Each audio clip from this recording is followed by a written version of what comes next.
No matter if points are gained or points are lost, there will be much to discuss.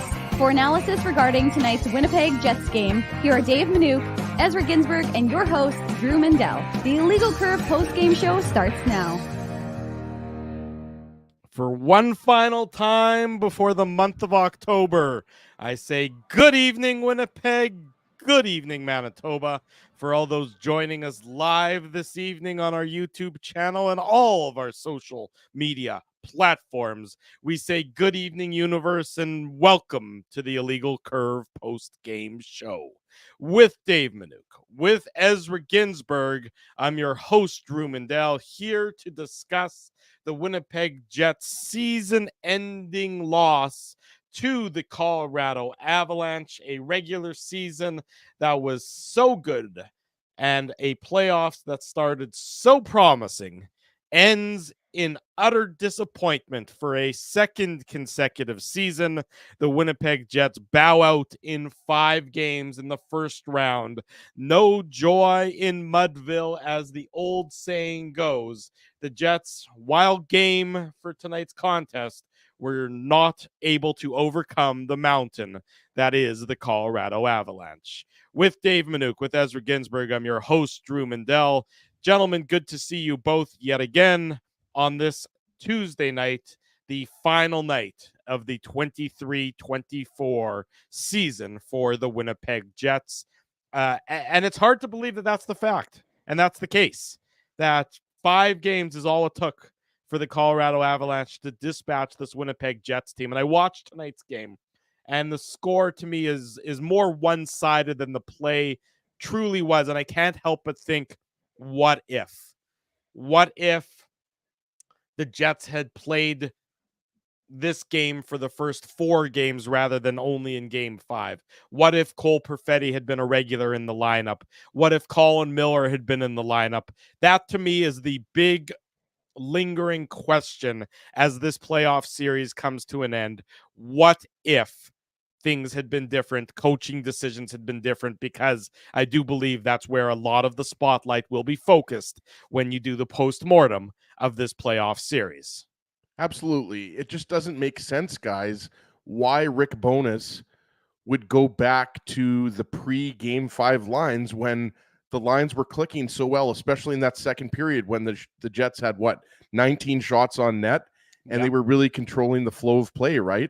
Mm-hmm. And, Nick Ehlers finally gets up to the top line, and obviously, he had a beautiful pass on Tyler Toffoli's goal. We're not going to get too far ahead of ourselves, but we'll break that goal down. But, I thought Ehlers was excellent tonight. And Cole Perfetti, Dave, was really good on that second line with Kyle Connor and Monahan, right? Like in small sample sizes, we've seen Kyle Connor and Cole Perfetti play really well together. The reason why I'm not throwing Monahan in there is because before Monahan, Connor and Perfetti had played together on that second line, right? So it's really baffling why Rick Bowness did that, because even though you can't necessarily directly say that was why the Jets lost this game, it certainly kind of took the flow out of their play, right? And, look, Mikko Rantanen and Nathan MacKinnon took over. But on the 5th goal, Josh Morrissey, Nathan MacKinnon steals the puck, and Rantanen blows by, MacKinnon blows by Nino Niederreiter, right? And it's a 2-on-1, MacKinnon and Rantanen, and Dylan DeMello doesn't have much of a chance, and neither did Connor Hellebuck. So it's just perplexing why Rick Bowness did that, considering the Jets were playing so well at 5-on-5, especially the Scheifele line. I thought that was probably the best game of the series for the Scheifele, Velarde, Ehlers line. Obviously, Ehlers was on the second line for the most of the series, but I'm talking about the Scheifele line, the top line. So it's really confusing. And yeah, I mean, Toffoli ties the game up, but it seemed like every time in this game, Dave, that the Jets tied the game up, the Avalanche scored shortly after. And look, every single game in this series, the Avalanche scored 5 or more goals. I think they scored 20. NHL record. First time that's happened in the NHL playoff history. And it just doesn't make any sense. History, guys. History was made by the Colorado Avalanche with how many goals they scored. And considering, Dave, that the Jets won the Jennings Trophy and Hellebuck is going to win the Vezina Trophy, I just don't think anybody saw this coming in this series. I've noticed this now a few times, but it was like I'm watching the Jets are down by 2 goals, and I tweeted this out, but I think I put it up. I put the comment up on the screen there. Yeah, thank you, Seattle Ryan, for following. But I for the folks who are listening on the podcast or who are watching the show, maybe Drew could pull out his second screen and put up my tweet. Wouldn't that be hosty of you there, Drew? But I mean, I think it's a good illustration. Oh, Drew's muted. Best.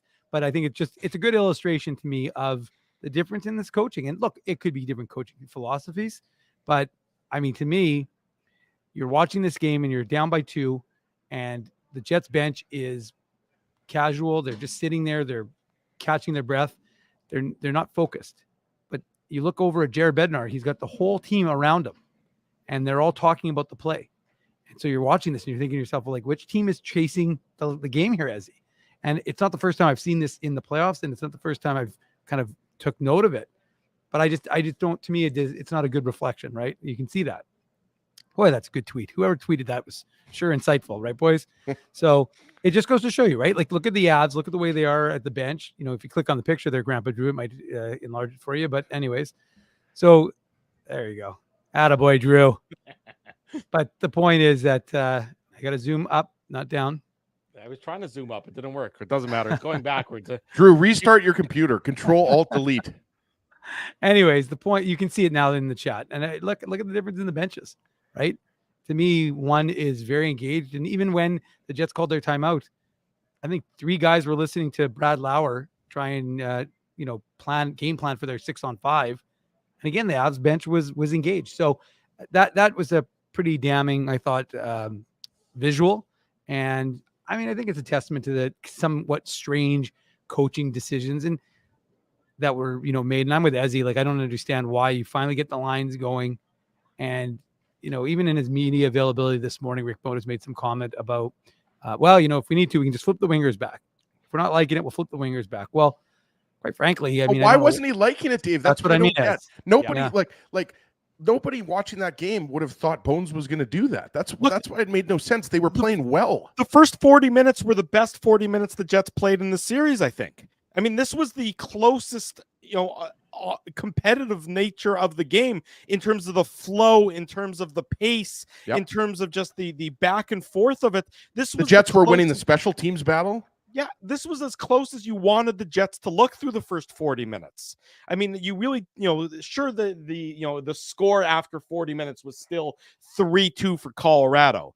But I don't think anybody would say that Colorado was as badly outplaying the Jets through 40 minutes like they had in games 2, 3, and 4. No, the Jets were skating with them. The Jets were, relatively close to even with them, except on the scoreboard. But to me, it was just another in a perplexing series of decisions. The decision to call up Axel Jonsson-Fjällby from the Moose and drop him into the lineup as if he's going to be the panacea for what ails you in Game 4.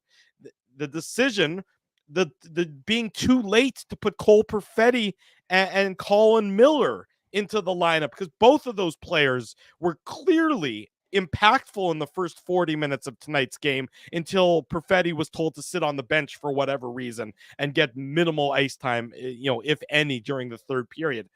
It was just questionable decision after questionable decision that I just don't quite understand the logic that went into the decision making that was made, Dave. You're on mute. Darn, I was so focused on the chat because there's a comment by Snacktobia. I think I'm saying the name right, and now I've lost it, but it was a good one. I'm going to put it up now. Georgiev also looked shaky for the first 40 minutes. Yeah, that's because he was. Like, I understand the Jets, had, I don't know what they finished at, but like they had a ton of shots. They had over 30 shots in the game. 36 in the game. Sure. But I mean, like, I'm watching this and thinking to myself, like, this guy he's not tracking the puck. He's got no clue where the rebounds are. Yeah. You just got to test him. Look how he played the Toffoli goal. Go back and watch how Alexander Georgiev. I don't need to watch the highlight of it. I saw it live and in person. I know. I did watch the replay, Drew. But I can tell you right now, like, it was not a good goal. I was like, oh, maybe he got screened. There's nobody around him. Like, it's a good shot by Toffoli, but it should be saved by an NHL goaltender. So that, again, it's another damning thing on the Jets, because I think you had a goaltender who was ready to kind of regress back to what he's been for the last month or so. And the Jets, I just didn't think they, and credit the Avalanche too. They didn't want to let the Jets have, get to the middle and get to the soft spots and really try and create for themselves. But it's just another thing they didn't take advantage of, right? As they could have exploited it and they chose not. Well, not that they chose not to, but they didn't do it. Yeah, I would agree with that. And, the fact that there's so many people talking about how well Colin Miller was playing just kind of shows you that, Rick Bowness was not making the right lineup decisions, right? Mm-hmm. And we talked about it on the pregame show. Like Logan Stanley makes a nice outlet pass to Mason Appleton, which leads to the goal by Nate Schmidt, right? It's a nice pass. Appleton finds Schmidt, nice shot by Schmidt. And then you guys remember the offside review, which was definitely not very, conclusive, to say the least. I mean, it looked like it might have been offside, but then they upheld the original call, right? But I mean, Miller was good, and I think he did exactly what you expect him to do, right? Just plays a smart, responsible game. He can move the puck. He's a good skater, just a veteran out there, right? And in terms of Cole Perfetti, yeah, he doesn't get a goal. He doesn't pick up any points. But he had jump. But he was had jump, noticeable. and he was driving the net. I remember at least a couple of shots that he had in the first two periods.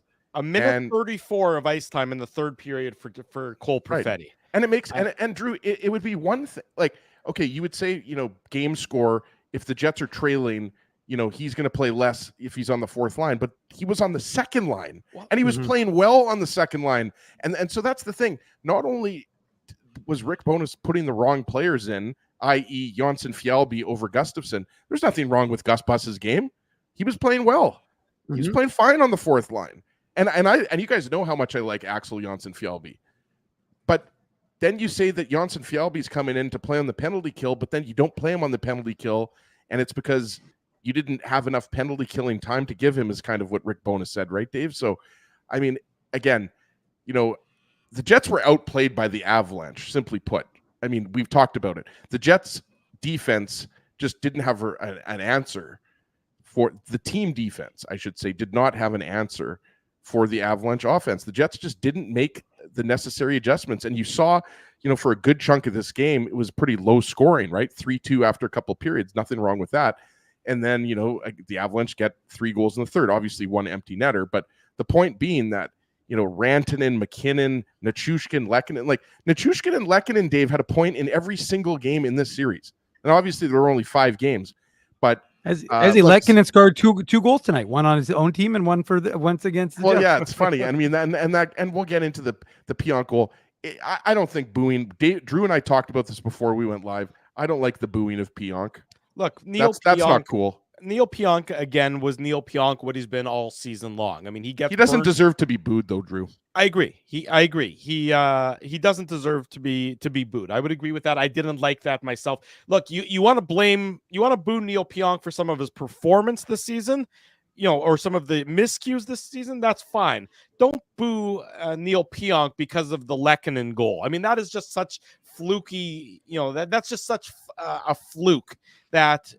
I just don't feel as though booing him in that instance is appropriate. Now, fans. Well, it also went off Scheifele's skate. Sorry to interrupt you, but it goes Lehkonen's it's just pass terrible. Went off of Scheifele's skate, right? If you want to boo him for the Trennan goal where he gets his pocket picked and then Trennan walks out front and deposits it past Hellebuyck. You want to boo him for that? Fine. You want to boo him for the miscues throughout the year? Fine. But not off the Lehkonen one. That is just, it's like, to me, that was just a little bit, it's just such bad luck for a guy who's had nothing but sort of a gray cloud following him around. So I don't have a lot of time for that kind of criticism. Well, Drew, the only thing I'll say is that people can, of course, they can do what they want.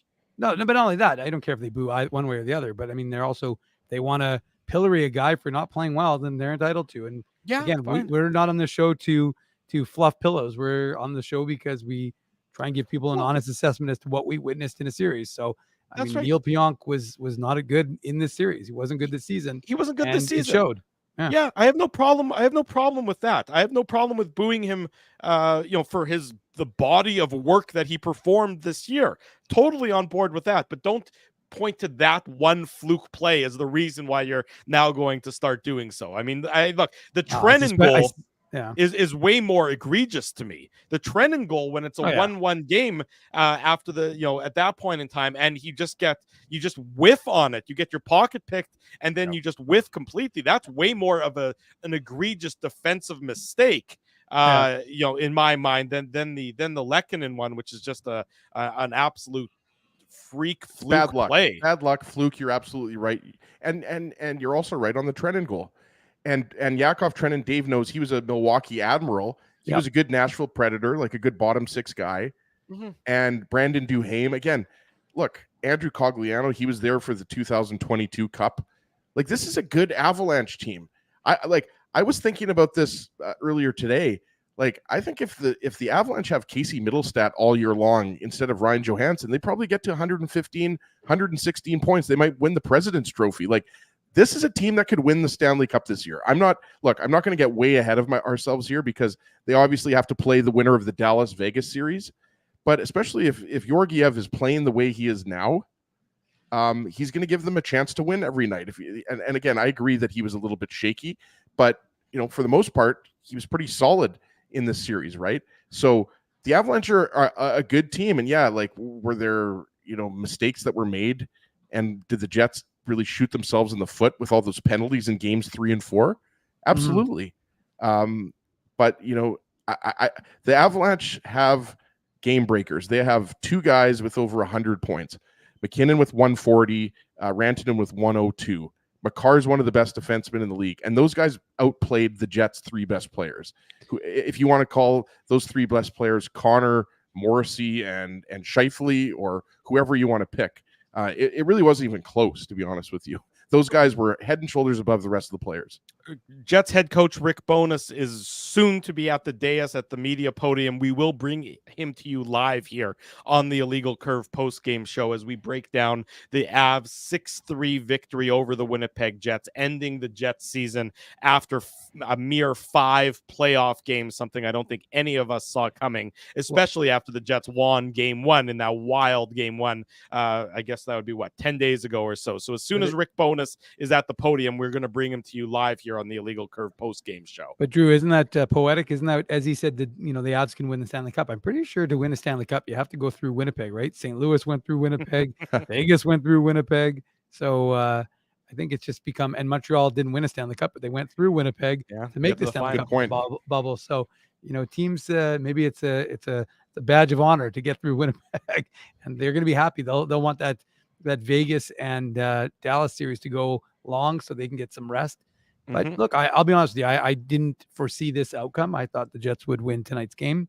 I really did. But, a lot of self-inflicted mistakes that cost them the game. They couldn't, they get a little momentum. They tie up the game. The fans are excited. And then 2 minutes later, they're down 4-3. And that, to me, is somewhat of the story of this hockey game. And there's a lot of storylines, and we'll be digesting this, and I understand it's fresh for everybody, and I understand people are frustrated. And I think that, the key for us on the show is we don't tell you how to be fans. You can, obviously respectfully be fans however you want to be. But I guess, like I said, I think it's just there's a lot. It's very fresh, obviously, right now. We'll have it covered in its entirety, throughout the course of the next few days, and of course on the Illegal Curve Hockey Show, because this, after 87, is our final Illegal Curve post-game show. Although, Drew, it's not even 87 because we did 3 pre-game shows, right? So technically we got to 90 of our Jets-related content. That's right. Aside from the Saturday show, we did 90 shows between the post-game shows and the pre-game shows this year, which is definitely a new record number for us here on the Illegal Curve Hockey Show and the Illegal Curve Hockey Team. So thank you, everybody, for your support all season long. Again, Rick Bowness about to be at the podium. And you got Drew, don't forget, we do what this is now. Here's the Jets head coach. Guys, please keep it to one question for the start, the person, and then we can see where we are after some time. Use the microphones, please. Yeah. Rick, what played into you guys changing the lines up front after the second period? We were doing okay. just again trying to generate some offense. Some guys, you could tell some guys were a little bit on, and some was a little bit off. So I switched them up.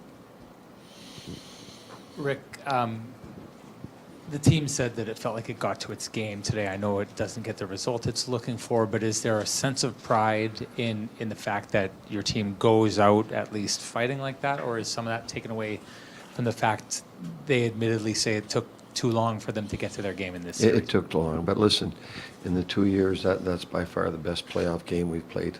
It didn't go our way tonight. A couple of goals went in off of us. We had some chances we didn't score. Where was that in the first 4 games? That's a question we're going to have to answer ourselves over the course of the summer. But we're way ahead of where we were at this point last year when we lost. Way ahead. The team made a lot of great strides during the course of the season. We had a great regular season. We did 4th in the league. Is there a lot to learn from this series when you compare tonight to the previous 4? Absolutely. When you lose game 3 and 4, because of the penalty kill. So we gotta grow from there. But tonight, listen, I'm proud of the effort of the guys. They fought right till the end. It just didn't go our way tonight, but there's growth. We had a great regular season, and again, learn from tonight. Rick, I was there in Vegas last year during the pushback press conference, and this is such a world different from that. You guys played 100%. Yeah, I'm very proud of the guys tonight. Very proud. Yeah, it feels different. It feels different amongst them as well. Josh Morrissey just spoke to the idea that, hey, I hope this stings. I hope that this stings all of us for the summer and that we learn from it, use it as a growth opportunity. Is that kind of, you've also sort of echoed it, is that the collective message that everybody needs? There's no moral victories. There's growth. You got to grow. And we took a lot of strides as a group this year. We grew a lot, and we did. That's why we were 110 points and led the league in goals against. Now, is there still room for growth? Absolutely. It's obvious when you compare tonight to the previous 4 that, okay, this is what the playoffs are.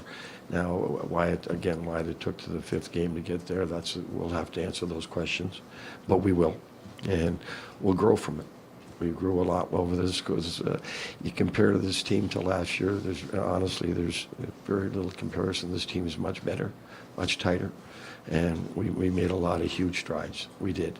It didn't show itself for the first 4 games. I know that. I get that. So that's something we all have to live with. That's something we have to answer to. But again, it's growth, and we'll take it from there. Rick, what are the primary reasons why you couldn't get to the defensive game that you did play so well during the regular season? First of all, I'll give them a lot of credit, man. They played great. There was no comparison to what we saw in the regular. Their intensity and their speed went way up in the playoffs from what we saw, and we knew that. So that was the biggest difference during the regular season to this right now is their pace and their intensity at which they played with. They won a Stanley Cup, and it showed itself this series. It did. They raised their battle level more than anything. They raised their battle level. The races, battles. The playoffs. That's when it's going to come down to. Who's willing to go to the net harder, and who's willing to take a hit to make a play. Who's willing to win battles in the corners and the boards. That's what it comes down to. Then the other things take into place. But that's the best they've played, and I give them credit for that. Rick, I know it's fresh and you went through a lot this year personally and also with the team. Just wondering if it's completely up to you. Is your intention to remain here in Winnipeg and keep coaching this team? We just lost in the playoffs. We'll figure that out. What makes the difference at this time of year? For what? For the team? Yeah. It's the intensity. It is. It really is. The playoff intensity goes way up, and you can talk about it all you want. The teams that have won know how to get there. They got there tonight. They flipped this series. They flipped a switch. I watched their last game against Vegas, and after we had beaten them 7-0, and they took their game way up against Vegas. So I saw there's a different team That was during the regular season. So again, you get to this stage. Are you at the end of a playoff series? If you're not putting an ice bag all on yourself, you're not playing hard enough. Simple as that.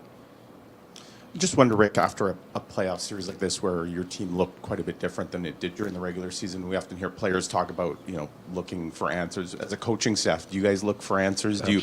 Is there anything in hindsight, or maybe it's too early to say, anything you would have done differently in this series, whether it's personnel or systemic? Yeah, for sure.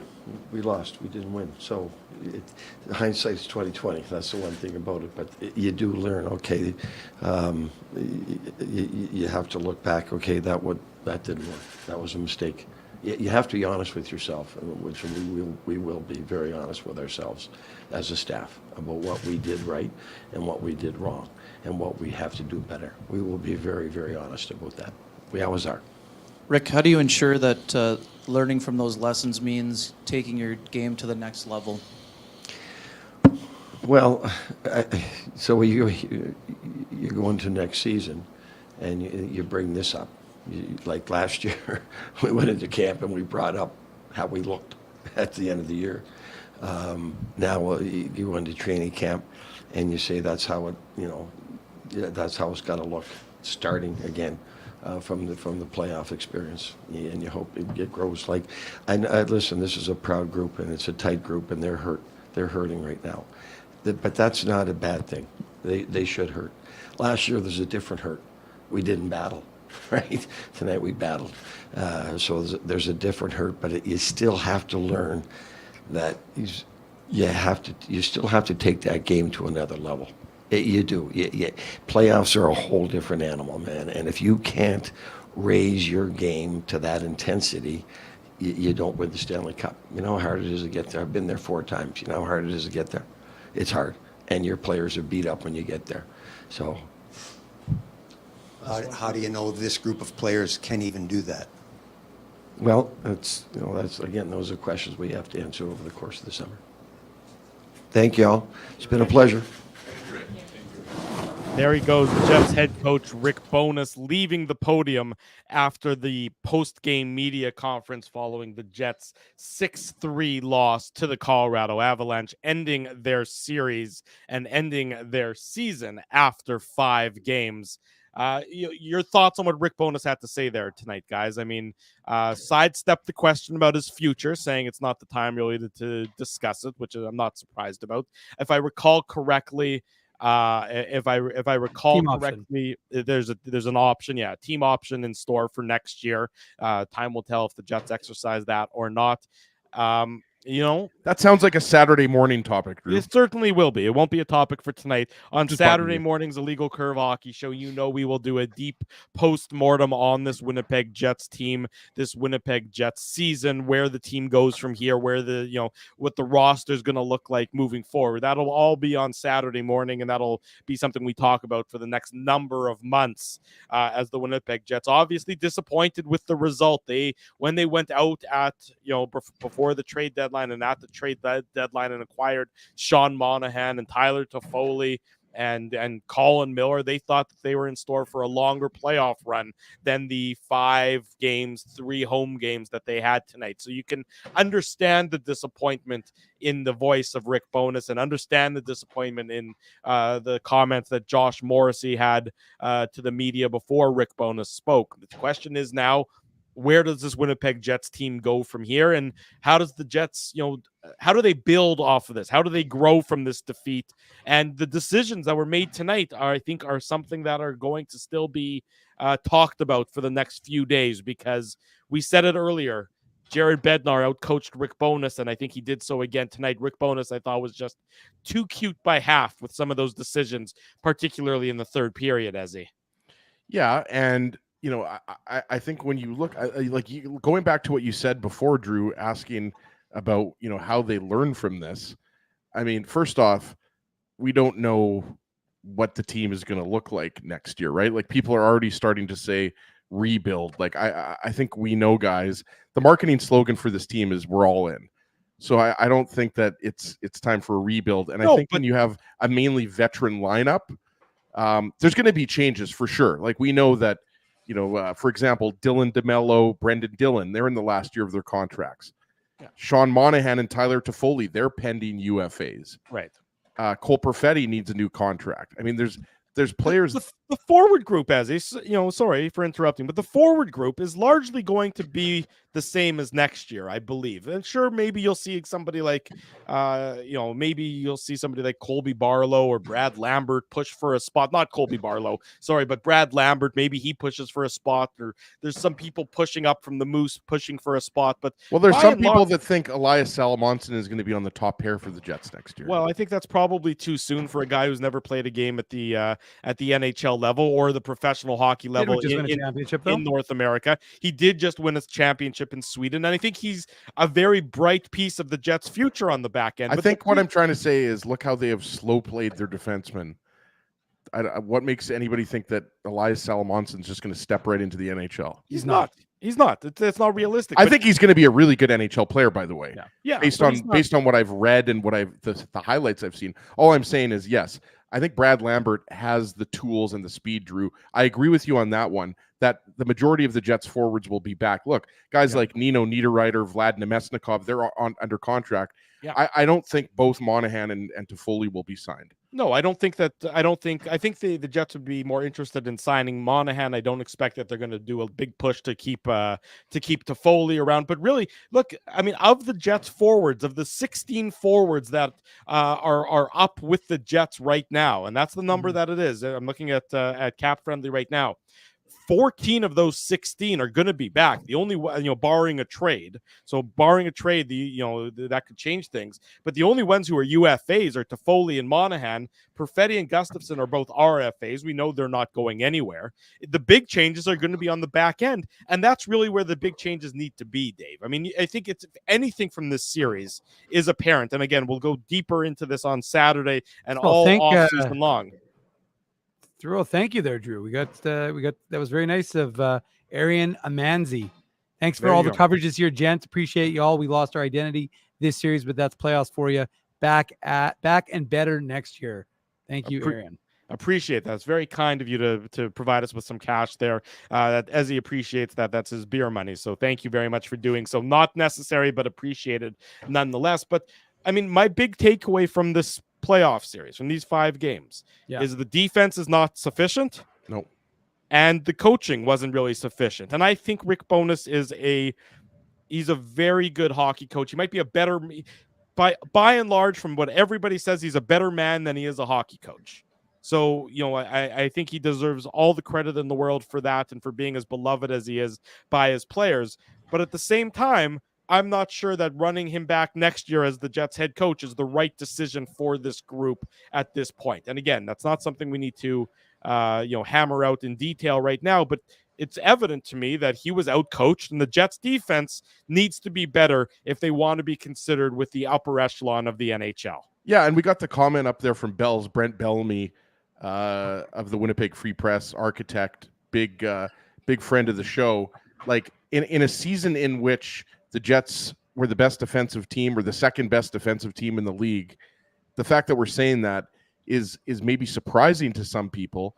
But look, I think you can make a strong argument that Neil Pionk is better suited for a third pairing role as opposed to a second pairing role. And I think you could make an argument that, Nate Schmidt's contract is something that you look at moving or buying out, right? I think you buy out Neil Pionk's contract more than Nate Schmidt's, to be honest. Oh, okay, sure. They make basically the same amount of money, 5.95 to 5.875. I mean, they're both going to have 1 year left on their deal, so they're both pending UFAs after next season. Yeah. I mean, the problem with the Pionk contract is the Jets continue to play him in that second line, in that second pairing right side role that he's just not suited for. I mean, he's just not suited for that role anymore. This series was evidence to that effect. And to expect much different next year after a long offseason, he is what he is as a player right now. He's overpaid. That's not his fault. That's Kevin Cheveldayoff's fault for giving him that contract. But again, there's just no easy answers when it comes to the back end, Dave, and the Jets defense. Well, I mean, you have some things. Sorry, they're breaking down this place for AEW, which is tomorrow night. So we had Chris Jericho in the house. He may still be looking around to give Drew a little DDT Can action. he put Drew in the walls of Jericho? I'd like him to do something like that, Ezzy. But although there'll be a lot less of us now with the post-game show coming to a conclusion after 87 of them. But so they're breaking it down. They're taking the stairs out. So soon this place will be ready for wrestling. Won't be a hockey rink anymore. But yeah, I mean, it's look, we talked about it a little bit here in the press box this evening, Drew. I mean, you've got Ville Heinola, no longer waiver exempt. So are the Jets going to make give him that shot that he supposedly earned this year? But obviously with his ankle injury, They have to, Dave. Well, they don't have a choice, because if they're not going to, then they have to trade him. That's kind of the bottom line. That's what I'm saying, though, right? Like, I don't think it's even a question anymore. No, I agree. And look, you just had a guy in Kyle Capobianco, and look, don't get me wrong, I'm not saying Kyle Capobianco is going to be the savior for this team, but he did just win, top defenseman in the AHL. So I mean, you've got a guy that you didn't really give a shot to at all in terms of the NHL, and he was fine for the Jets. He's not the best defensive defenseman, but that one thing he can do, and same thing with Ville Heinola. It's one thing that how many times do we talk about it? They can make a good breakout pass. And one of the things that we talk about in terms of this Jets team and look, I guess we're getting away from it. We're looking to next year. So we should probably get back to tonight's game, and we can save this for a Saturday show. But, one of the things we talk about is like being able to quickly get, like, what does Josh Morrissey can do? Get that puck up quickly, right? Make a good pass. Dylan DeMello's pretty good as well. And you obviously have Sandberg for his size and his strength. DeMello really struggled in this series. For sure he did. I'm not saying otherwise, but I'm saying like in terms of like that ability. But look, Heinola and Capobianco, at least one thing you could say about them is they can make a good pass. I mean, the one thing folks have to realize is you can't just snap your fingers and change this team like whole hog.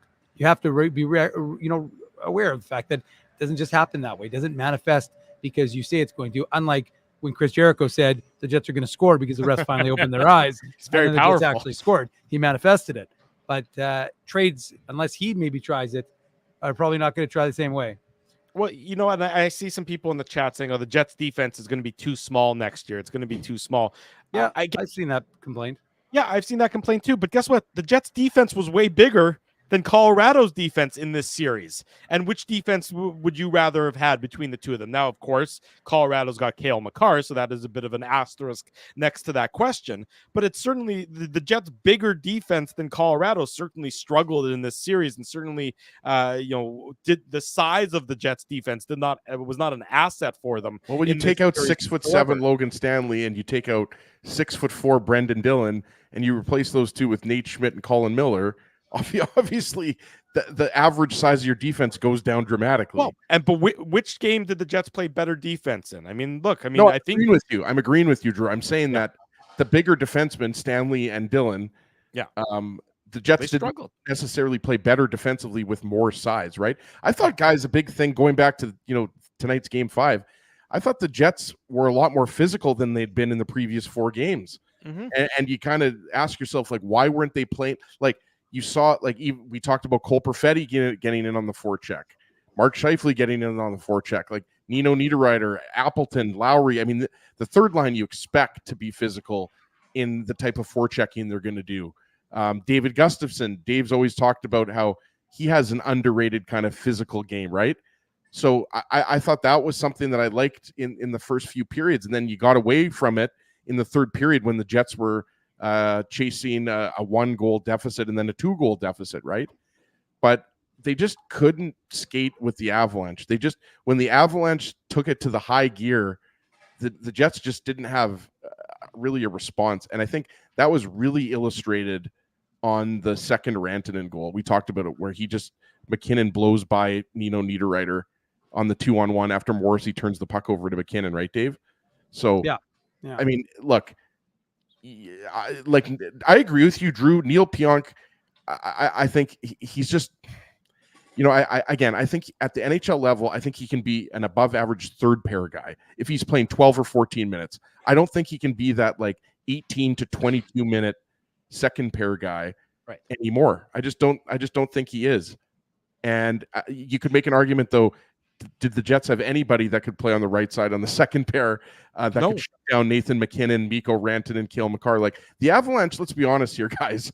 I mean, everything seemed to go right for the Avalanche in the series, and kind of everything seemed to go wrong for the Jets when it comes to the bounces and the penalties and everything like that. So full marks to the Avalanche, but you know, I think we just really never saw the best of the Jets in this. I think we saw close to the best for a couple periods tonight, but then we saw, you know, a regression in the third. Yeah, I would agree with you. The Jets, I thought the first 40 minutes of tonight's game, and thank you 7JP, 7B. You've been with us all season long with the post-game shows and the pre-game shows and the Saturday show. Appreciate the contribution of some funds to Ezzy's beer money. But the first 40 minutes of tonight's game, if the Jets had played like that through the first 4 games of the series, I think it's a different series. I don't know that they beat Colorado. Colorado and the skill and that they demonstrated. The Jets didn't have an answer for Nathan McKinnon, Mikko Rantanen, Cale Makar, et cetera. Val Nichushkin. They didn't have answers for those guys, no question about that. But the first 40 minutes of today's game were way closer to what the Jets probably expected to demonstrate in this series, Dave. There was less. The word I was thinking about, and I didn't tweet it, but I was going to, or I was thinking about it, was it was way less hectic from the Jets' perspective through the first 40 minutes. They seemed to be just in control more of how they wanted to play the game rather than the first 4 games of the series where it just seemed like they were always the duck that is paddling furiously while underneath the water. Have you been spending time at the Assiniboine Park Duck Pond with that sort of analogy? I got 6 months without post-game shows. I'm going to spend a lot of time at the Duck Pond now. All right, fair enough. So, yeah, I shouldn't feed ducks bread either. A lot of people do that. They can choke on it. Very good point. Good point on the illegal curve. And now that Passover's over, you can feed Ezzy the bread instead. Yeah, exactly. Look, there are a number of areas that this Jets team needs to work on. It's crazy to think, though. I mean, it's funny. I feel like we're talking about a team. We're doing an assessment of a team that didn't even make the playoffs. And I understand that, success in the regular season, jokes aside about when Nashville raises banners to the, regular season champs or whatever it is. Yeah. But it's amazing to me to think that we're talking about a team that finished with 52 wins, finished with the William Jennings Award for the least goals allowed in the NHL at 199, the only team under 200 in the entire NHL, and the presumptive and most likely winner of the Vezina Award in Connor Hellebuck. And we're talking now about how this team needs to adjust. Let's be realistic. Again, Colorado was the worst. I was talking about it with some folks here in the press box again earlier during the intermission. This couldn't have been a worse matchup for the Winnipeg Jets, but ultimately you would have had to deal with them at some point, right? So, look, the NHL is a copycat league, right? You looked at Vegas last year. What did everybody see in Vegas last year? They had average goaltending, and they had like 1,700 goaltenders, but they had average goaltending, and they had big physical defensemen. The St. Louis Blues, big physical. What's going on here? Big physical. What are we? Sorry. All right. Drew, as you take that away from him. So anyways, the point I'm making it's been 87 post-game shows, and it's 20 after 12, Dave. I think Drew's fingers are just wandering a little bit. Fair enough.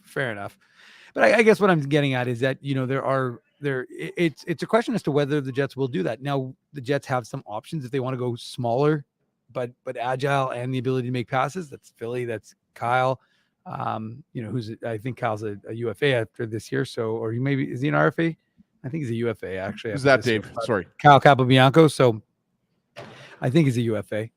He is a Group 6 UFA. That is correct. Right. So they'll have to qualify him and whatever. But or he's a UFA regardless. They'd have to sign him. They'd have to sign him. They'd have to sign him to a deal. So, but anyway, so you have options, and again, like I said, I'm not someone who's going to say Salamonson, but I just wonder what this team will do because Drew, you've already outlined it. They've got 14 of the 16 forwards that are, 12 of the 14, sorry, that are already 14 of the 16 are still going to be property of the Winnipeg Jets. Right. So, anyways, I mean, look, it's just, look, I understand that fans are upset. And I understand that you're searching for answers, and KWB comes up with over the top. KWB. That's Let's look read at this one. Kenny there. As for the Jets, in these okay. playoffs, when it was all said and done, there was more than done. No, you got to Drew. Hold on 1 second. If you're not going to read it properly, don't read it. I'll read it. As for the Jets in these playoffs, when it was all said and done, there was more said than done. I don't have much to add. You guys are saying it all. This is just a donation to help cover Ezzy's food court visa bill and maybe a dose of Ozempic. Big thanks to KWB. That's very generous, Kenny. Thank you very Well, much. Kenny just gave us $50, so he automatically wins the Tough Duck hardest hitting comments. Congratulations, Kenny. You buy yourself a hat until somebody gives us $51. It's now an auction, folks. You have time between now and the end of the show. You keep giving us money. Whoever's the highest bidder gets the Tough Duck trucker hat at the end of the show. I absolutely love it. We're willing to sell ourselves that easily. Yeah, I did drop a lot of money on the food court today. By the way, thanks for everyone who stopped by and said hello. And everybody that was watching in the food court today at City Place for the pregame show, lots of fun. And look, guys, I know Dave, Drew just mentioned it. People are searching for answers here. Look, I mean, sometimes you have to just say that the Jets lost to a better team. The thing that's unfortunate about it is that we just didn't see the best of the Jets like we talked about earlier. That's what I think is the most disappointing. And Murat's question, I thought, to Rick Bowness was a good one, talking about the difference between last year's 5-game loss to the Golden Knights versus this year's 5-game loss to the Avalanche, right? And Rick Bowness said that he was proud of this team, and you kind of got the feeling that that sounds like a guy who's not coming back next year. Yeah, I mean, and I understand saying that you're proud of this team because I thought that they fought harder in tonight's game. They didn't, mail it in like they did in Game 5 last year, and they showed a little bit of heart, and they showed a little bit more of a structure and a little bit more of a give a damn factor. I get all that. To me, at the end of the day, you've still lost in 5 games, and you didn't look like yourself in any of those 5 games. So to me, that goes back to coaching. I mean, I do think that the coaching matchup in this series was one-sided. The on-ice matchup was one-sided too. There's no question about it. But I do think that the Jets didn't really have an answer for the Colorado Avalanche. The Avs didn't play their best game tonight. I thought the Jets played a very good game. I thought the Jets, let me rephrase. I thought the Jets played as good of a game tonight as they probably have all series long. But even with Colorado, without playing their A game, they still took it to the Winnipeg Jets. And to me, there needed to be an adjustment in the approach from the coaching staff.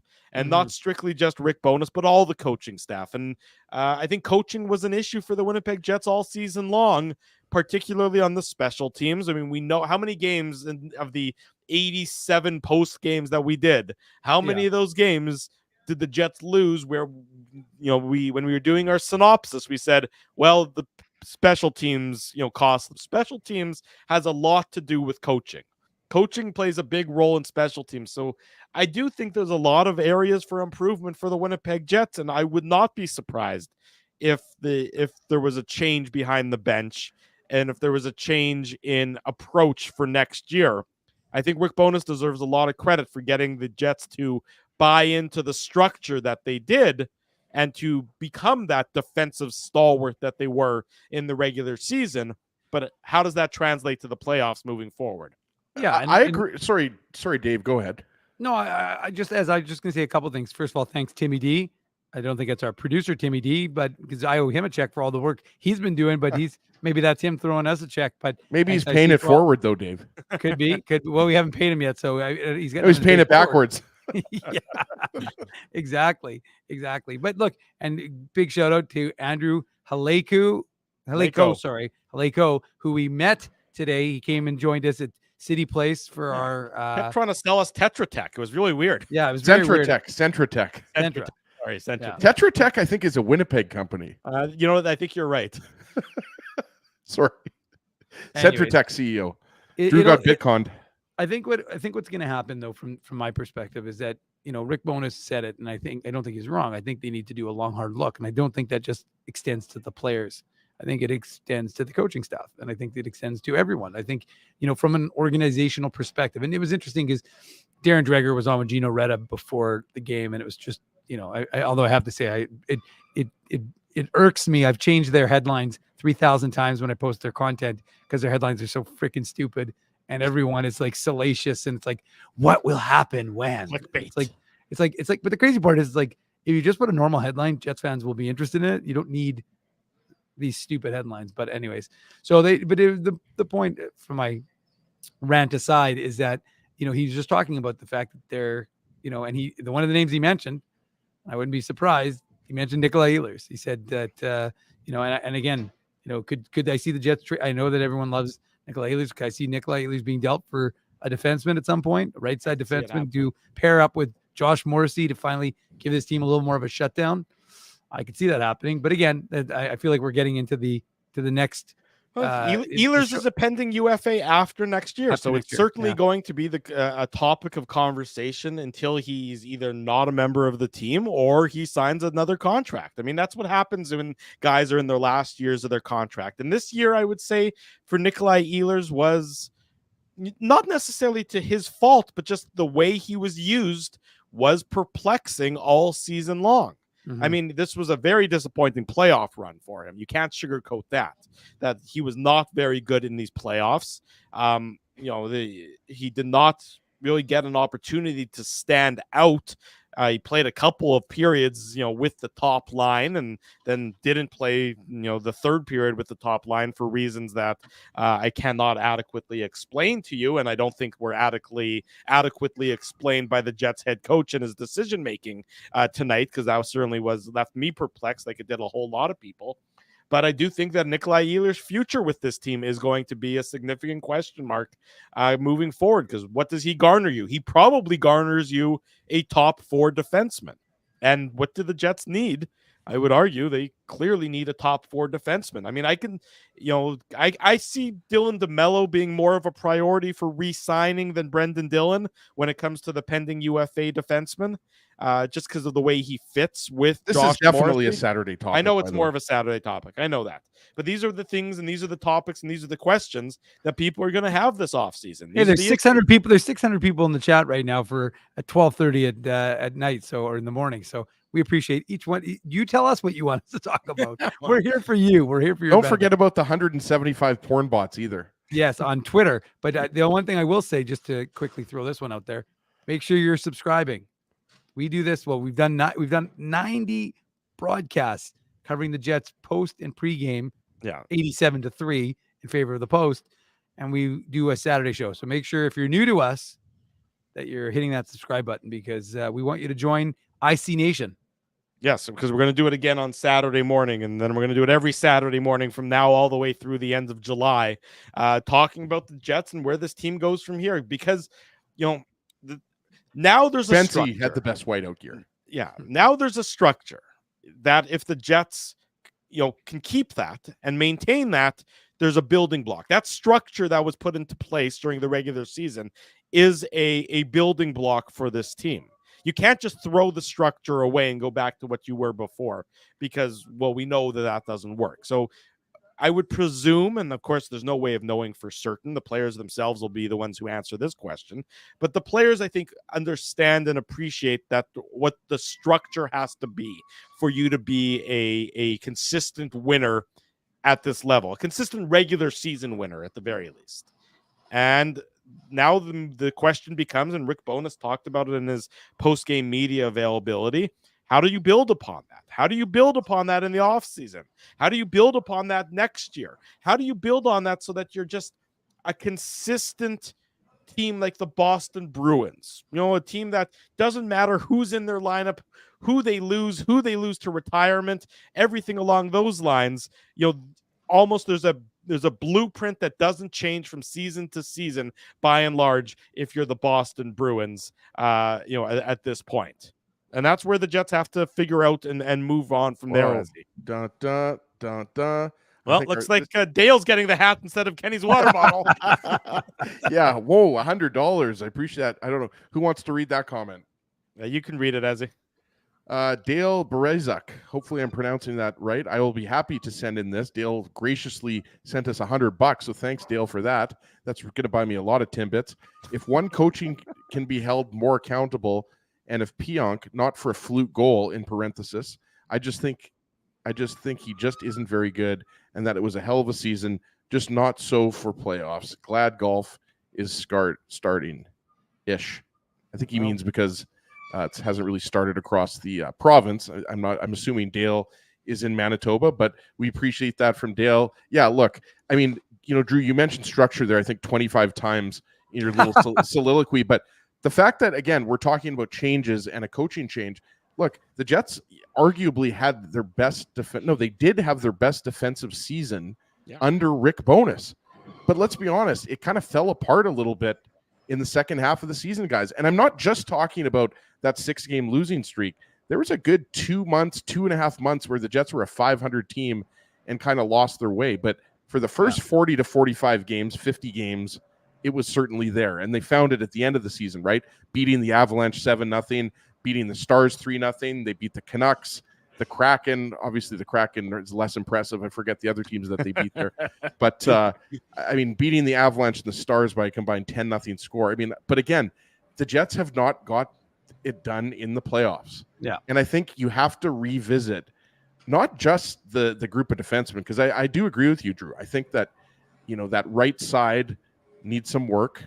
And we know that the left side is stronger with Morrissey, Dillon, and Samberg. And obviously, even if Dillon isn't re-signed, you got Ville Heinola who can play on the left side, right? I think your left side next year, sorry, Ezzy, I think your left side next year is going to be Morrissey, Samberg, and Heinola. Yeah, I agree. I would agree with that. I mean, I think that's all things being equal, and if Dillon isn't re-signed, right? And you have to make room for Heinola as far as I'm concerned. Dave watched him way more than I did with the Manitoba Moose. I mean, he has not only is he not waiver exempt anymore, he just has nothing more to prove at the AHL level. It's time for Heinola to play in the NHL. But what I was going to say is I think you still have to look at what you're doing with the forward group as well, right? Because there's guys like Brad Lambert and Nikita Chibrikov pushing for spots. And I don't know if you want to pay, a 32-year-old Tyler Toffoli $5 million a year. You do not. I have time for Monahan being re-signed. Well, there's not an obvious second-line center on this team. Yeah, and I don't think Monahan should get a 6-year contract. I mean, 2 years or 3 years, I'd be a lot happier with or comfortable with. There's some work to do on this Jets team. I think Cole Perfetti is definitely capable of playing a top 6 role on the wing. So that there's your answer for Toffoli. But I mean, look, obviously, the Jets were overmatched. They were outclassed by the Avalanche. And yes, the Avalanche could end up going to the Stanley Cup final or winning the Stanley Cup. And okay, great. But I don't think that's something you want to be proud of, that every year you get beat by the team that wins the Stanley Cup. You want to be the team that wins the Stanley Cup, right? So, it's another disappointing year. But you're absolutely right, Drew. There could be a coaching change, and there could be several big moves coming, both at forward and on defense and in goal, because Brossoit might end up leaving via free agency in the summer. Yeah, I think that's probably. I mean, I don't see why he's staying. I think there's money available to him in other markets, and that'll certainly be an area that the Jets are looking to. They won't be able to upgrade on Laurent Brossoit, but it's probably going to be an area where they're going to need to sign somebody. But I would say this, Dave. And again, we'll get into all the nitty-gritty details all throughout the Saturday shows from now through the end of July. So, we're going to rehash these topics over and over again, folks. Don't worry about that.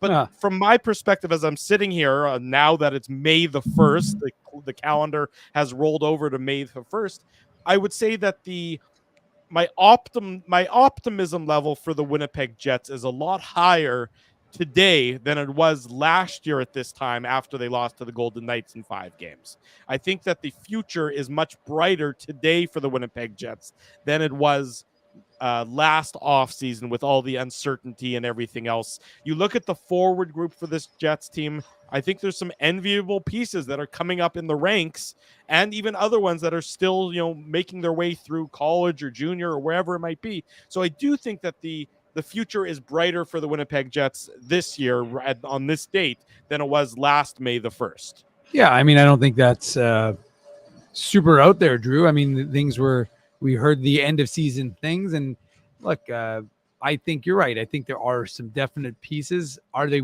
ready to take that jump? I mean, that's the organizational quandary that most teams are in at some point, right? And the Jets, if all will remember back in the day, had a stacked defense, but they had really young forwards.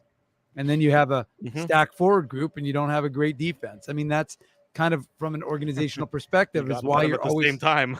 yeah, exactly. And so that's what you're hoping for. But I mean, look, this is, folks have reminded us this has been the same core group for the most part now for a long time, right? 17, 18. I'm not saying everybody's still from there, but you got a lot of guys who were part of that run.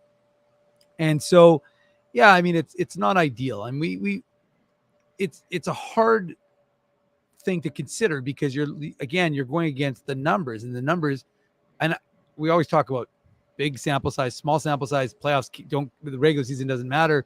The regular season is still 82 games. So it gives us a pretty good picture of what your team is, right? And this team was a really good defensive team. Now, we thought the Central was tough, right? A lot of the teams, Nashville was doing real well. Dallas, Colorado, obviously Winnipeg. So it wasn't like you only played pushovers and you somehow artificially built your rankings up. But I like I said, I think it's just it's an interesting area for the Winnipeg Jets to be in right now. And I know the Jets fans are angry and they want to see some changes. And whoa, I don't know what's going on right now with the chat, but El Cheverino people are feeling generous. Buy Colby some beers, please, and thanks to the boys for the banter. We will, and thank you, El Cheverino, because I meant to do this when we finished with Rick Bowness's media availability. But a big, huge thank you to Colby Spence, Alex James, but Alex doesn't shoot quite as many, obviously, as Colby. Colby has been, just the best addition to Illegal Curve. We will use this money to take Colby out, by the way, because and producer Tim and Alex Dave, because like you said, they've done a lot of good work all year long. So, and the patios are opening up, right? So we'll take them. True. I took them for dinner. And we have 5 months without a post game show, so we got lots of time on our hands. Yeah, that's true. Yeah. I took those guys for dinner as a reward last year. Didn't invite you two guys. I was going to say, where's the invite? We're gonna get our drink on. But I will say that big thanks to Colby because his photography, like, just to be clear, his photography alone is phenomenal, and he's one of the best in Winnipeg, I think, bar none. So we're lucky to have him in that regard. But he doesn't just do the photography; he's game planned to innovate. And so we have photos seconds after he takes them.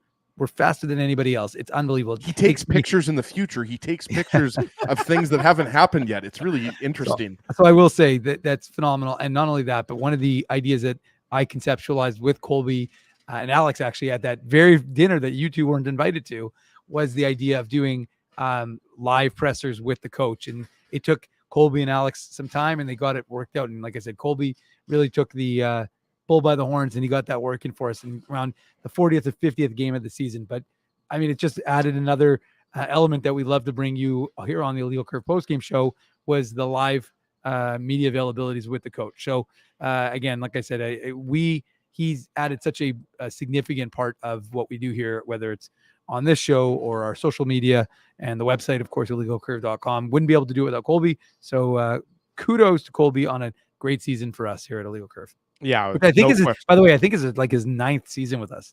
Wow, is it really that man? That's incredible. I honestly think it is. Yeah, that's fantastic. Yes, and if you don't follow us on Instagram, folks, at Illegal Curve, and you're not fully aware of just how great some of the photography that we are producing, and I say we when I really mean Colby and Alex, and we're just putting it up on the Instagram account. Go check it out. You mean me and Ezzy, but okay. I mean, it's a royal we, I think, at this point in time. But go check it out, folks, because it is just absolutely fantastic work. And sort of takes you, inside the game a little bit. Some things you don't necessarily appreciate. If you only see a video, you get to see the emotion snapped after a player scores and the smiles and the exuberance and things of that nature.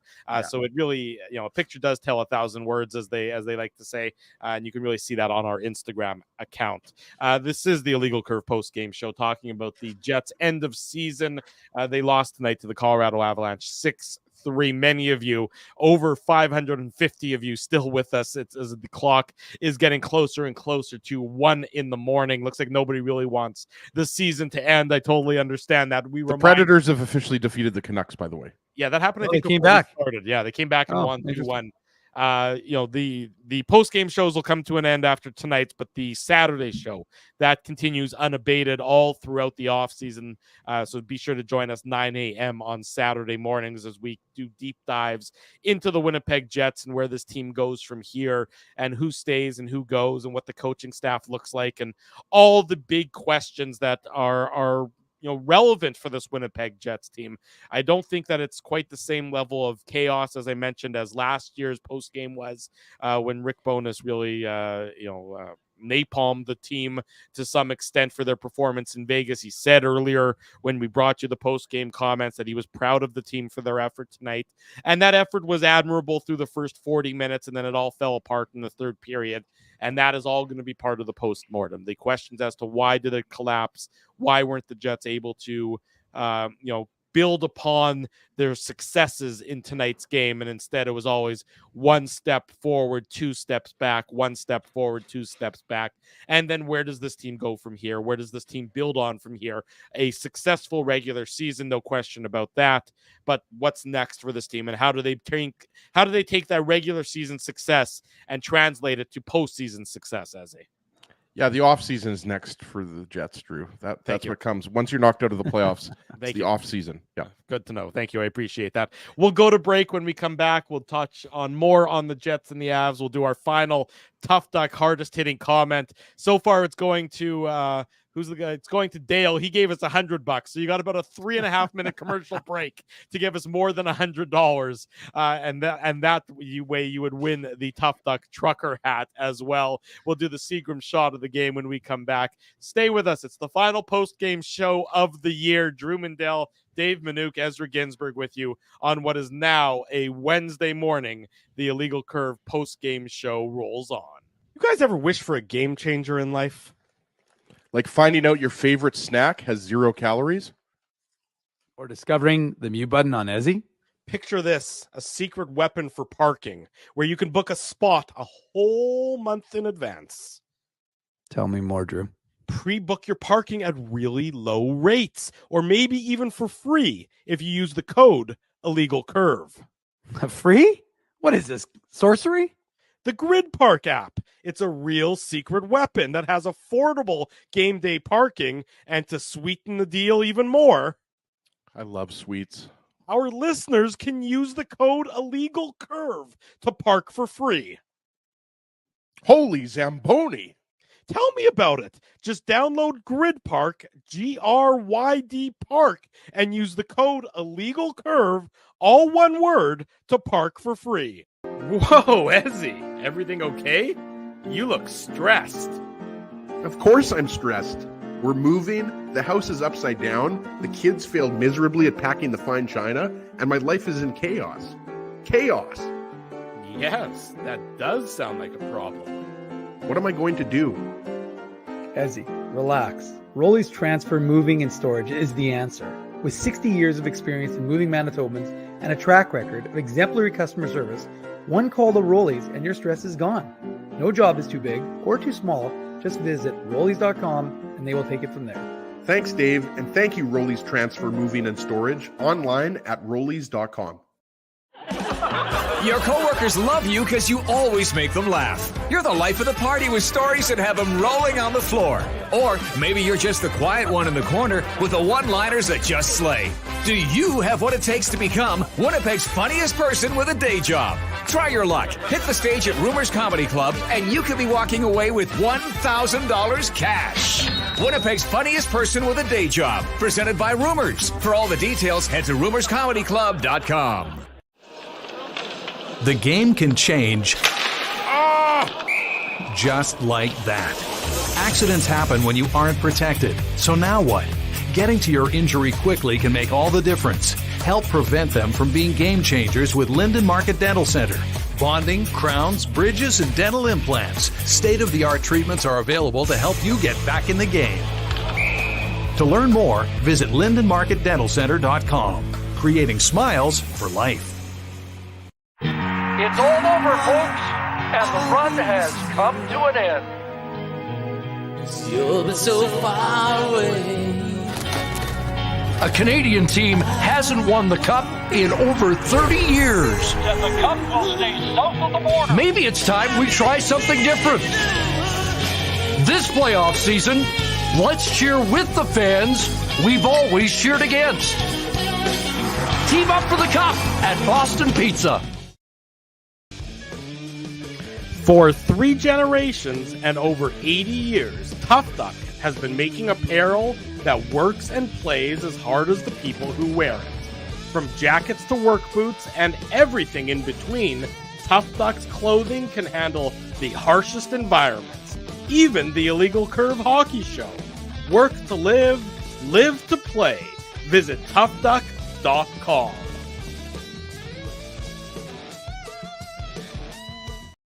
10 minutes before the top of the hour, Wednesday morning. This is the Illegal Curve Hockey Show. Drew Mandel, Dave Minuk, Ezra Ginsburg with you, doing a end of season wrap. Not the full post-mortem. That, of course, will come on Saturday's Illegal Curve Hockey Show, and then subsequent Saturdays after that. But the Jets season does come to an end tonight, or last night, as the case may be. The Avs defeating the Jets by a 6-3 margin. Colorado winning the best-of-7 series by a margin of 4-1. The Jets not able to muster much after the ridiculous game 1 that was about 10 days ago, and they will go out relatively meekly to a Colorado Avalanche team that certainly looked like a juggernaut, and it'll be interesting to see if they can keep that going in their second round series, be that against the Golden Knights or the Dallas Stars. But I certainly would not envy any team that has to try and defeat the Avs right now, given how good they were playing and how good their offense looked. Maybe not so much. Their goaltending is Georgiev. Again, shaky, but effective enough. When you score more than 5 goals a game, it doesn't really matter how shaky your goaltending is. I think that's a lesson there. And they did it without Jonathan Drouin. And they did it without Jonathan who remember, was only ruled out for the first round. I do want to share some good news for Jets fans, because the Jets didn't win the Stanley Cup. They retained their 2027 third rounder that was part of the Sean Monahan trade. So 2027 third rounder. So there's a little silver lining for the Jets fans. The Jets did not lose that critical third. So 5 years from now, we'll see if that turns into anything. Well, no, in 6 or 7 years, Ezzy, when we're doing analysis on the Illegal Curve post game, the intermission show that we've added as well, we'll be talking about that third rounder. Unfortunately, it'll actually be it won't be me and Ezzy though. You might still be here. It'll be Ezzy and I. Question. Yeah, it'll be our kids. You guys will be in the home already at that point, Drew. It'll be our kids who fill in for us. Speaking of kids, did you guys see Rod Black's son got a base hit today for the Milwaukee Brewers? Yeah, Rod was being interviewed. That was fantastic. I thought Rod Black, of course, a member of the Winnipeg media for so many years, and then he went, of course, and became a fixture on TSN and doing so many CFL games. And his son got his first Major League Baseball hit for the Milwaukee Brewers earlier tonight. So that was terrific. I just wanted to make mention of that. That was if we're talking about fathers and sons, by the way, Nikolai Kovalenko is Andrei Kovalenko's son. Yeah. I didn't necessarily know that. And that made me feel really old. And they both were the same number as he. Yeah, that's right. He was a good player for the Oilers and other teams. Andrei Kovalenko is dad. Yes, I know the Oilers. Yeah, he played for the Avs too. Yeah, he won a cup with the Avs, didn't he? Yeah. Didn't he win the cup in that 96 team, I think. 2001, wasn't it? Maybe 96. I thought could have been 96. Yeah. Anyways, not really. Sandus, by the way, I do have to say though, this is part of the show that I love, and this is the reason why I love doing over 90 of these. And Drew, I would imagine about 30 to 40 Saturday shows to this point. But I do love the fact that sometimes I'm talking to you guys and focused on you guys, or I'm tweeting something, and then I look over at the chat and I have no idea what they're talking about. For whatever reason, now they're focused on the name of the Utah, well, not an expansion team, but the relocated team. Yeah. But anyways, I just think it's very funny to look over and it's like Utah. I'm like, what did I miss? What precipitated this conversation? There you it go. It needs to be the Utah Yetis, so it can be the Yetis versus the Kraken and the Avalanche. By the way, I'm not going to say it's getting late here, but there's lights are now being turned out. I can see that. So maybe we'll wrap this up. This is like I see after dark because I'm in the Yamahama mode right now. I think we'll get close to wrapping this up. Maybe before the clock strikes 1 in the morning. Here we'll do we'll do the Seagram shot of the game. We need to do that before we wrap up the post game show. The Seagram shot of the game. As much as I want to give it to Josh Manson for his slap shot off of our Dale just give us another $100. Somebody gave us another $100. Dale, same Dale. Dale's really trying to win that trucker hat, has he? I think Dale. Yeah, I'll tell you what. Well, I'll make Dale a hat at this point in time. But we have a sugar daddy, boys. You've had a sugar mama. That's the only thing keeping you afloat financially. Look, so big thanks to Dale though, and everybody who's obviously joins us. We don't need the money. We don't need the donations. We appreciate Dave, speak for yourself. Speak for yourself, Manuk. Yeah, speak for yourself, money bags, Manuk. I'm not saying that. I'm not saying that. I'm just saying that we don't ask for it. We appreciate it when people do that though. Dave, you still need money for gas for your Escalade. Yeah. True. We'll give the Seagram shot of the game to Josh Morrissey, his power play goal. What? Not to Foley? No, not to Foley. We'll give it to Morrissey. It's a nice goal by Toffoli. Nice shot. Dakota Pauly gave us $5, and all it says is Dale's juice. Well, that's hilarious. That is very funny. Now I like the name of the team, the Utah Dale. Yeah, the Utah Dales. Oh, you guys are making us laugh as the clock gets closer to 1 in the morning. We'll give it to Morrissey. I thought he was probably the Jets' best player by and large in the playoffs. Unbelievable. Game in and game out. You know, you never said where's Josh Morrissey at any point in time in this series. You never said where's Josh Morrissey very often at any point in time in this season. A tremendous. Nobody season. is asking Drew. Sorry to cut you off. Nobody's saying, Morrissey could have given us more. No, like he was maybe Connor. I thought Kyle Connor was excellent. We talked about him and good defensively too. And it's crazy to say that considering the Avalanche averaged 5 goals a game. Yeah. But yeah, I would agree. Josh Morrissey for me was the best all around Jet, and then number 2 for me was Kyle Connor.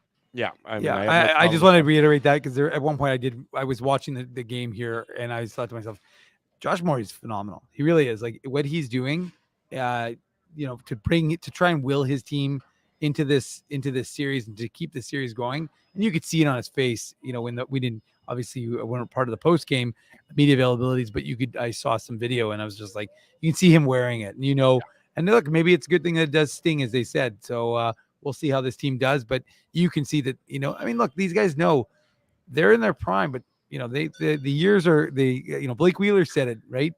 They quickly go by and suddenly, you realize, hey, look, I've already been in the league for 10, 11, 12 years. So you don't want to be at that point and like what they're trying to do for Zach Parise, right? As he win him a cup, you don't want to be in that situation. So, right. We'll see what happens, but yeah, I thought Morrissey was excellent in this series. I mean, look, he made some mistakes, obviously, when you play that much and you play against McCarr and Rantanen and McKinnon, you're going to make some mistakes, but overall, I just thought he was very good. He certainly was. No argument at all. So we'll give him the Seagram shot of the game. Big thanks to our friends at Seagram's for their continued support of the Illegal Curve post game show. They did it all season long. We did a Seagram shot of the game on every one of the post game shows. So whether you're drinking Seagram's 83 or Seagram's VO or you're drinking Fireball, think of the good folks at Seagram's. Support them because of their continued support of Illegal Curve hockey. We appreciate them for doing so. We'll do the Tough Duck hardest hitting comment of the game up next. One final time for that on this 23-24 Winnipeg Jets season. The Tough Duck hardest hitting comment.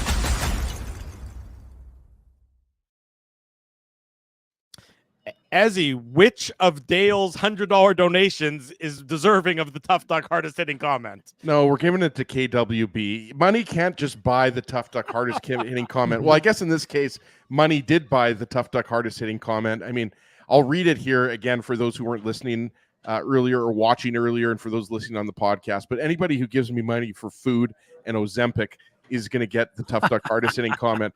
As for the Jets in these playoffs, when it was all said and done, there was more said than done. I don't have much to add. You guys are saying it all. This is just a donation to help cover Ezzy's food court visa bill and maybe a dose of Ozempic. But honestly, Kenny's water bottle always has fantastic comments.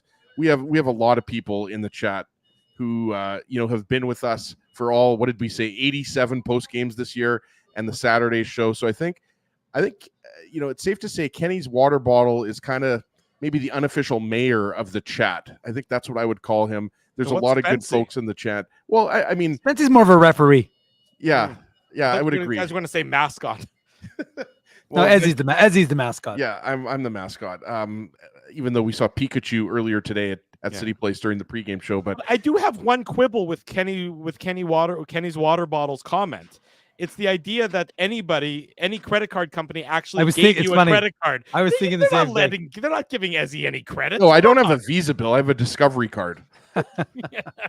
You're more likely to have an HBC rewards card, and you hold on to that for dear life. I think that's more. It's weird, Drew. I tried to pay when I bought Tim Hortons today. I tried to pay with a Jumbo Video membership, and they were. I was like, I used to get free popcorn with this all the time. So, anyways, Kenny's water bottle. Send me an email, Ezra at Illegal Curve, with your mailing address, and Tough Duck will ship out a trucker hat to you, and I will show up at your house and have a couple beers with you, maybe as well. But yeah, thanks to everyone. On a kind of half serious note, thanks everybody for sticking with us all season long. Even though this series against the Avalanche didn't end how everybody wanted it to, we still had tons of fun, and we look forward to doing it again next year. Yes, we absolutely do. Dave Minuk, final thought from you as the Jets 23-24 season comes to an end. Well, I'm just going to reiterate what Ezzy said because he said it, but I still want to convey it on my own behalf because I love doing these shows with you guys. I love doing the show with everyone in the chat. The chat it's elevated us from when we were a radio show and we didn't get that sort of stimulation from being able to engage with folks in this sort of capacity. And it really has elevated our show and my enjoyment. And now we're sex symbols. Well, something like that. Or something, all right, but I wouldn't go that far as. But I just want to thank everyone because it makes it so much fun. We do have a blast interacting with everyone, and it's so nice of everyone who comes by and says hello to us at City Place, or when you guys and girls come and join us at Boston Pizza or any of the places that we've done live shows. So I mean, we can't thank you enough because your support has meant everything. And so, I appreciate that. Make sure you hit that subscribe button. I will ask that. And leave a comment on the podcast, preferably a nice one. But if you have some criticisms, you can always email me those separately about Ezzy and Drew, of course. And the one thing I will remind everyone, still got plenty of content coming your way. So that's why you want to subscribe, because we're pretty much the only place that gives you all the Jets interviews, all the Moose interviews. Well, I can tell you we're the only place that gives you all the Moose interviews. And we're going to have more. I've done probably, I've only posted 3 of the interviews. We did that yesterday with Colby Barlow. Put on your antlers. It's time for the Minuk Moose Minute on the Illegal Curve Hockey Show.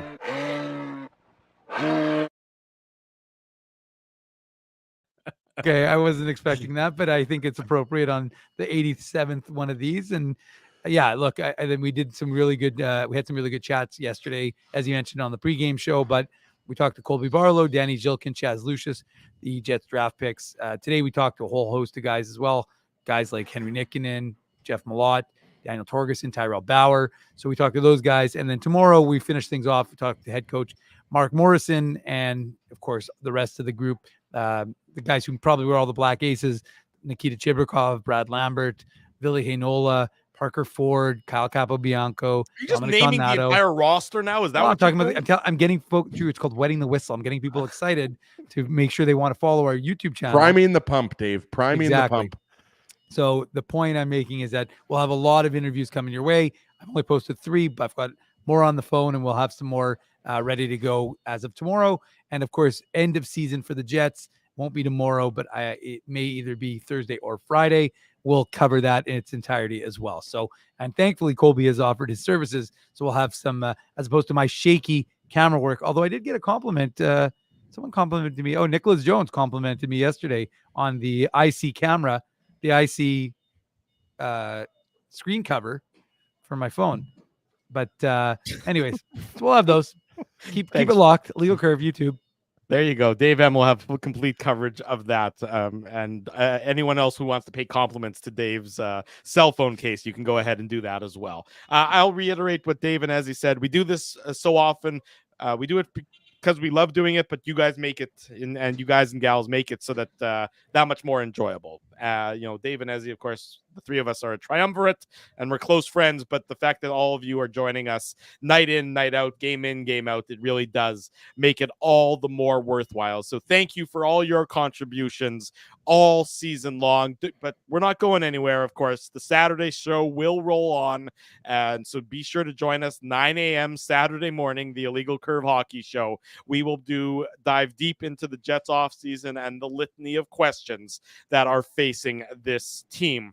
Want to say a big thank you. Frosty Winnipeg puts it up on the screen each and every post-game show, and we want to say a huge thank you to all the sponsors, supporters, fans, aficionados, those who put their money behind us so that we can do what we do.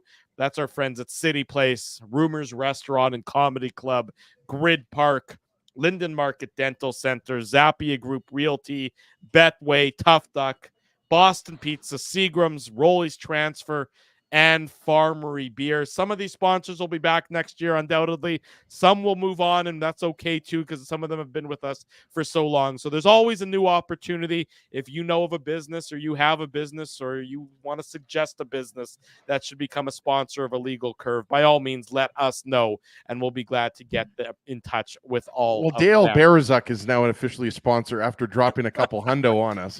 By the way, I will say I did love the fact that everyone was like, Dale, I'm also a member of IC. I'm also a member of IC. The crowd, the chat keeping us entertained. You folks have been great all season long. We'll be back Saturday morning for another edition of the Illegal Curve Hockey Show. Thanks, everyone, for joining us. Smash the like button, subscribe to the channel, subscribe to the podcast, leave us feedback, and tell your friends, tell your family the best place to be after each and every Winnipeg Jets game, and again on Saturday mornings, is the Illegal Great Curve comment. Gorgiev Hockey. sucks. Thanks, everybody. For Dave Manouk, for Ezra Ginsburg, I'm your host, Drew Mandel. Until Saturday at 9 a.m., we wish you good night and good luck. Thanks for watching the Illegal Curve post-game show.